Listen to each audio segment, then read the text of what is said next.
Assalamualaikum warahmatullahi wabarakatuh. Hai anak soleh dan soleha, bagaimana kabarnya hari ini? Semoga anak soleh dan soleha di rumah dalam keadaan sehat walafiat, bersama keluarga, dan tentunya tetap semangat dan selalu berbahagia ya. Oke, kembali lagi dengan Ibu Guru Ebi. Pada kesempatan kali ini Ibu Guru akan menyampaikan materi tentang menyederhanakan dan mengurutkan pecahan ya. Jangan lupa disimak video pembelajarannya sampai selesai ya. Oke, yang pertama, menentukan pecahan senilai. Sebelumnya, Ibu Guru mau tanya dulu ya. Ada yang masih ingat apa itu pecahan? Karena di kelas 4 dan kelas 5 kita sudah sama-sama mempelajari materi pecahan. Ayo, siapa yang masih ingat? Ya, pecahan adalah bilangan yang dinyatakan dalam bentuk A per B dan A, B merupakan bilangan bulat ya. Bisa kalian lihat di sini A per B ya. Jadi kalau Ibu Guru berikan contoh dalam bentuk bilangan, misalkan 2 per 4 ya, yang mana 2 ini merupakan pembilang, 4 merupakan penyebut. Begitu juga dengan A, ini pembilang, B adalah penyebut ya. Jadi sudah bisa diingat kembali ya. Jadi ada pembilang dan ada penyebut. Oke, selanjutnya kita masuk di materi, yaitu menentukan pecahan senilai ya. Pecahan senilai adalah pecahan yang nilainya sama ya. Pecahan senilai dapat diperoleh dengan mengalihkan atau membagi pembilang dan penyebut dengan bilangan yang sama. Supaya lebih paham, Ibu Guru berikan contoh ya. Di sini ada contoh. Carilah pecahan senilai dari 1 per 2 dan 12 per 24. Untuk yang 1 per 2, kita bisa mengalihkan dengan bilangan yang sama. Bisa kalikan dengan 2. Pembilang kali 2 berarti penyebut kali 2 ya. 1 kali 2, 2. 2 kali 2, 4. Jadi, 1/2 ini senilai dengan 2 per 4 ya. Oke. Selanjutnya 12 per 24. Kita cari pecahan senilainya ya. Kita bisa membaginya dengan bilangan yang sama ya. Kita bisa bagi dengan 6. Sama-sama kita bagi 6 ya. 12 bagi 6 berapa? 2 ya. 24 dibagi 6 4 ya. Jadi 12 per 24 itu sama atau senilai dengan 2 per 4. Mudah kan? Oke, selanjutnya menyederhanakan pecahan ya.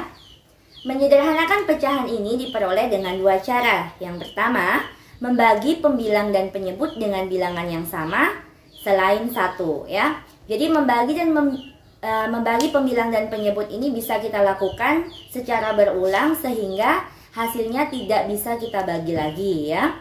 Cara yang kedua, menentukan FPB terlebih dahulu dari pembilang dan penyebut. Setelah kita dapatkan FPB-nya, maka pembilang dan penyebut tersebut kita bagikan dengan FPB. Oke, supaya anak soleh dan soleha lebih paham, perhatikan contoh berikut ya. Tentukan bentuk sederhana pecahan dari 18 per 24 ya. Oke, jadi kita bagi pembilang dan penyebut dengan bilangan yang sama ya. Kita bagi dulu dengan 2. 18 bagi 2, 9. 24 bagi 2, 12. Apakah 9 dan 12 sudah merupakan bentuk sederhana? Kita lihat. Belum ya, karena 9 dan 12 ini masih bisa kita bagi ya. Kita bagi dengan 3. Kita bagi dengan 3. 9 bagi 3, 3. 12 bagi 3, 4. Nah, kita lihat 3 per 4. Apakah bisa kita bagi dengan bilangan yang sama? Nah, 3 bagi 3, 1. 4 bagi 3, nah, 0, ya. Jadi 3 dan 4 adalah bentuk sederhana dari 18 per 24. Karena sudah tidak bisa lagi dibagi dengan bilangan yang sama ya. Sekarang kita ambil cara yang kedua dengan menggunakan FPB ya. Kita cari dulu FPB-nya dari 18 dan 24 ya. Kita gunakan pohon faktor ya. 18 bagi 2, 9. 9 bagi 3, 3. 2 kali 3 per 3 pangkat 2. Untuk yang 24, bagi 2, 12. Bagi 2, 6. Bagi 2, 3. Jadi 2 pangkat 3 kali 3. Kita dapatkan faktorisasinya 2 kali 3 pangkat 2 dengan 2 pangkat 3 kali 3. Kita tentukan FPB-nya. Ada yang masih ingat bagaimana cara menentukan FPB? Ya, jadi untuk menentukan FPB, lihat bilangan dengan pangkat terkecil ya. Bilangan yang sama dengan pangkat terkecil. Kita lihat di sini, ini ada 2. Ini ada 2 pangkat 3. Ambil bilangan yang pangkat terkecil ya, berarti kita ambil 2. 3 pangkat 2 dengan 3, berarti kita ambil bilangan yang terkecil yaitu 3. Jadi 2 kali 3 adalah 6. Jadi FPB-nya adalah 6. Setelah kita dapatkan FPB-nya, maka kita bagikan pecahan tersebut dengan FPB. 18 per 24 sama-sama kita bagi dengan FPB-nya ya, kali 6, 6. 18 bagi 6 itu adalah 3, 24 bagi 6 itu 4 ya. Sama kan? Nah, jadi bentuk sederhana dari 18 per 24 adalah 3 per 4 ya. Jadi anak soleh terserah mau pakai yang membilang dengan bilangan yang sama, membagi dengan bilangan yang sama sampai habis tidak bisa lagi dibagi, atau menentukan terlebih dahulu FPB-nya ya. Jadi sangat mudah sekali. Yang terakhir yaitu mengurutkan pecahan ya. Bagaimana cara mengurutkan pecahan? Cara mengurutkan pecahan, kita harus melihat terlebih dahulu penyebutnya ya. Ketika penyebutnya sudah sama, berarti kita tinggal mengurutkan pembilangnya ya. Tetapi ketika penyebutnya belum sama, kita samakan dulu dengan menentukan KPK-nya ya. Supaya anak soleh dan soleha lebih paham, perhatikan contoh berikut. Jadi ini ada contoh, urutkan pecahan-pecahan berikut dari yang terkecil ya. Untuk contoh nomor 1 kita perhatikan, di sini penyebutnya sudah sama ya.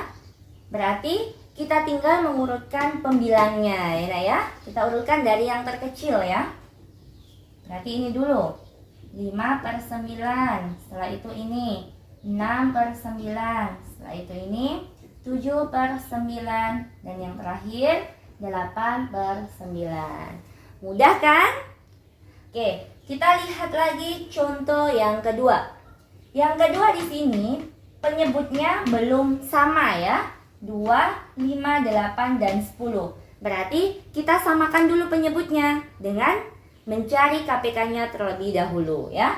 Jadi KPK dari 2, 5, 8, dan 10 adalah 40 ya. Oke, setelah itu kita dapatkan KPK-nya. Kita bagikan ya. 40 bagi 2, 20 kali 1, 20. 40 bagi 5, 8. 8 kali 1, 8. 40 bagi 8, 5. 5 kali 3, 15. 40 bagi 10, 4. 4 kali 3, 12. Oke, setelah kita lihat penyebutnya sudah sama, berarti kita urutkan pembilangnya ya. Berarti mana dulu? Yang ini dulu ya, dari yang terkecil. Berarti ini 1 per 5. Setelah itu ini ya, 3 per 10.